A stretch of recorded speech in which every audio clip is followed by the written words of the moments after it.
siya karapat-dapat at hindi rin siya malinis doon sa social standard na ang kaligtasan at ang pagiging bahagi ng plano ng Diyos ay bukas para sa lahat. Ang pagkakabilang ni Rahab at ng iba pang mga kababailahan tulad ni Tamar, Ruth at ni Bathsheba pagkilala sa mahalagang papel na ginampanan ng mga babae sa kasaysayan ng kaligtasan.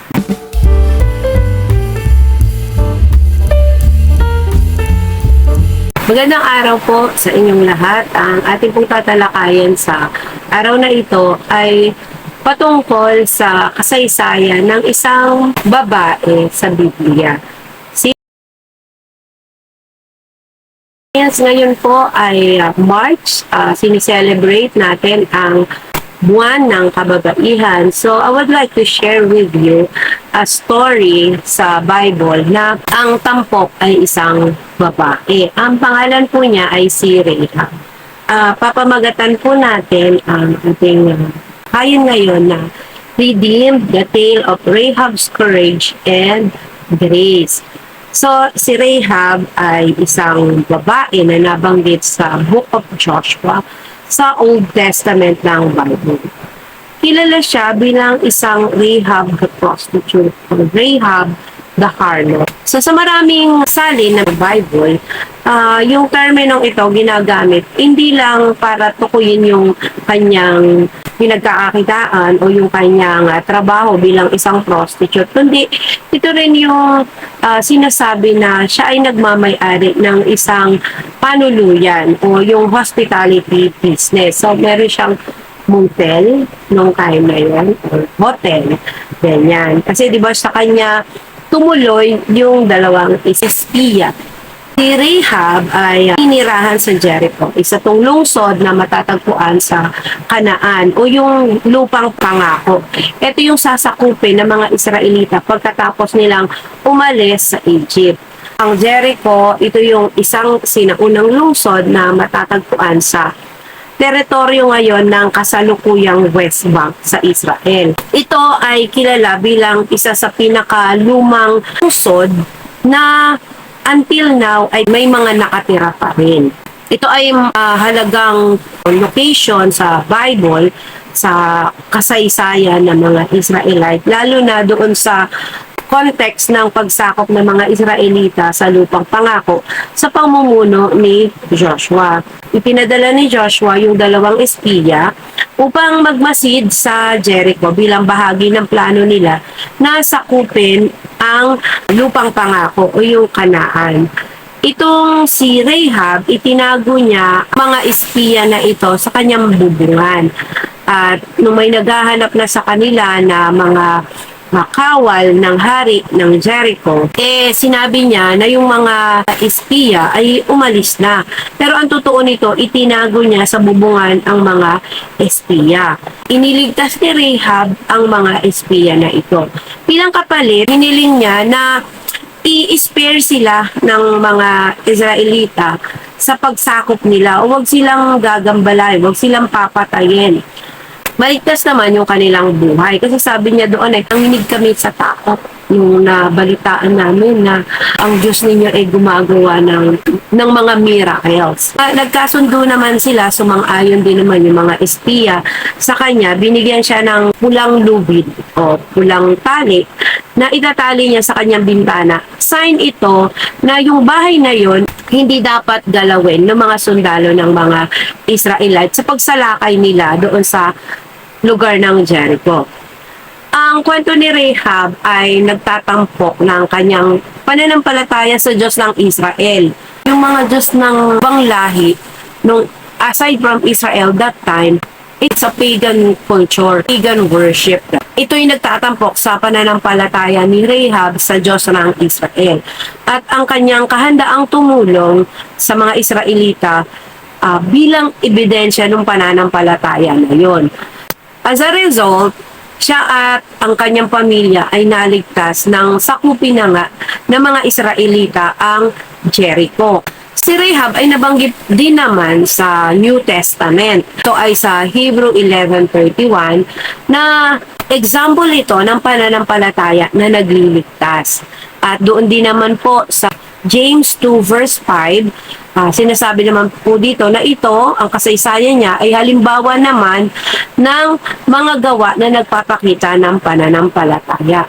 Even sa Gospel of Matthew, sa Matthew 1 verse 5, si Rahab ay nakalista sa mga genealogy ni Jesus bilang isa sa mga descendant ni Jesus na nagpapakita ng kanyang malagang papel sa kasaysayan ng kaligtasan. Ang pagkakaroon ng isang Rahab sa lineage ni Jesus na nakatala sa Matthew 5 verse 1. Si Rahab ay isa sa mga ninunong babae ni Jesus.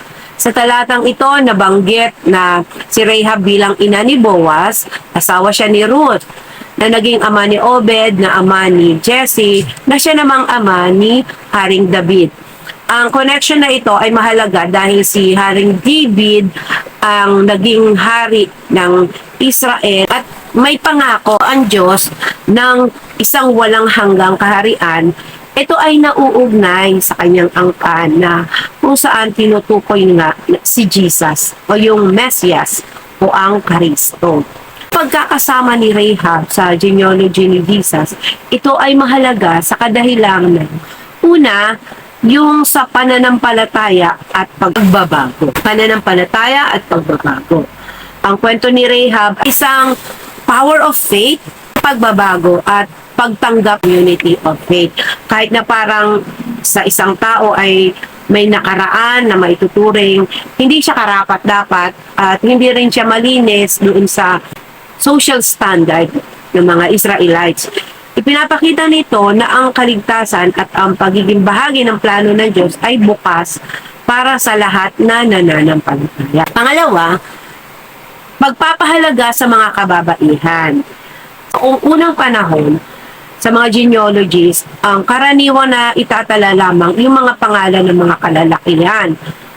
Ang pagkakabilang ni Rahab at ng iba pang mga kababailahan, tulad ni Tamar, Ruth at ni Bathsheba, ay nagpapakita ng di pangkaraniwang pagkilala sa mahalagang papel na ginampanan ng mga babae sa kasaysayan ng kaligtasan.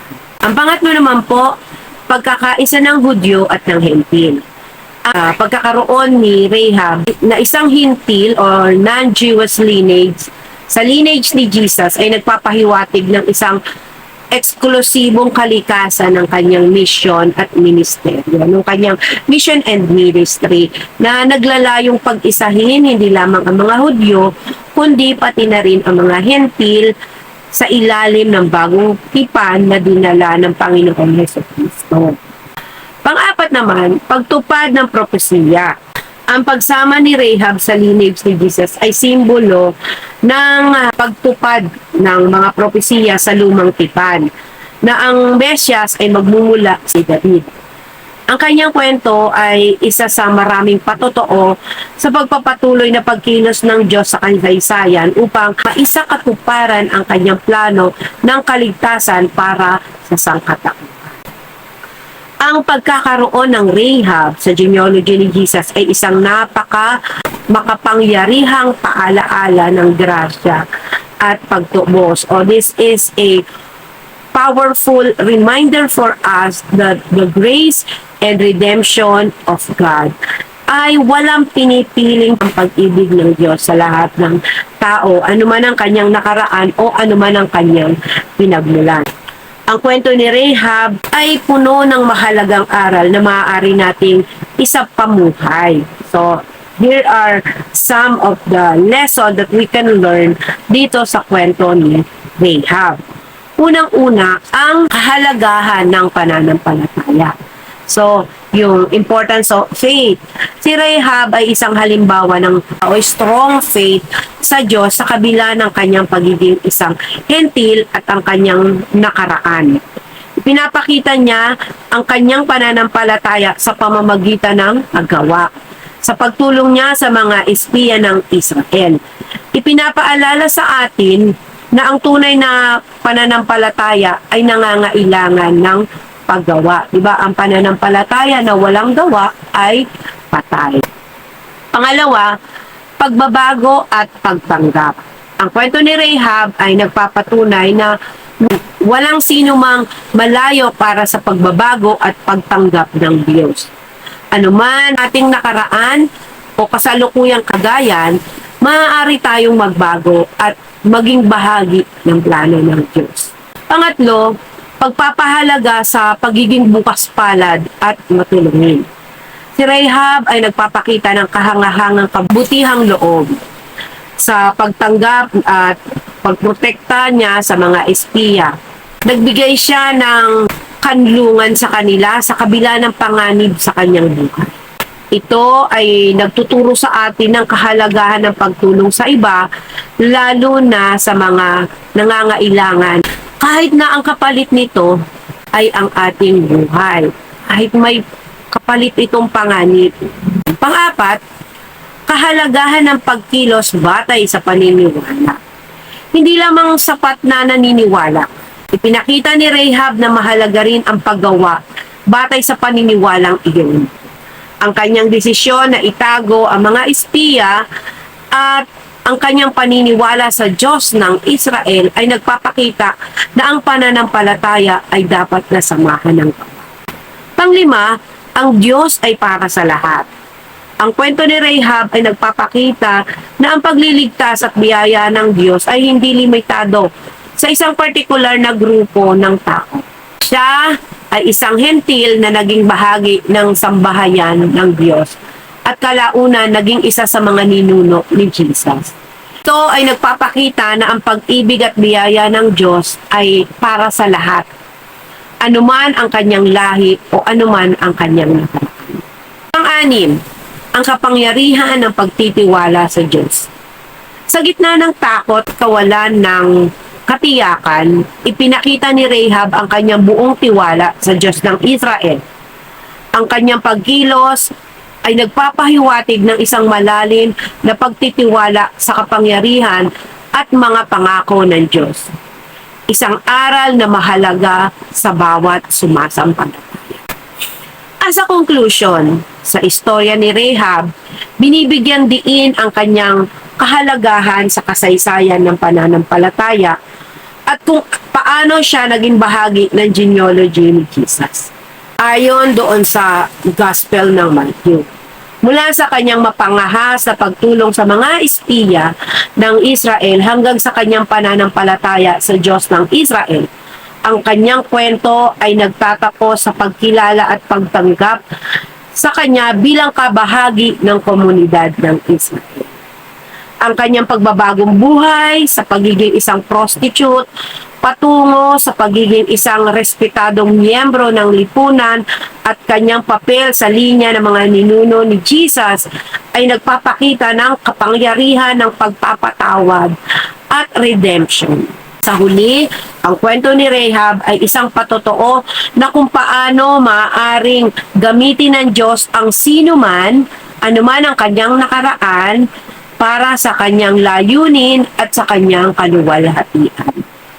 Ang kwento ni Rahab ay nagbibigay inspirasyon sa atin na maging matapang sa pananampalataya, magpakita ng kabutihan sa iba at maniwala sa kanyang yarihan at pagbabago at pagtubos na dala ng ating Diyos sa ating buhay. So kung ikaw man ay na-bless sa mga nabi kong ito o sa ating diniscuss ngayon, i-click mo yung subscribe button, click mo yung notification bell, i-share mo para mas marami pa po ang ma-bless dito sa ating mga tinapit dito. So, bye! Thank you for watching. God bless you all.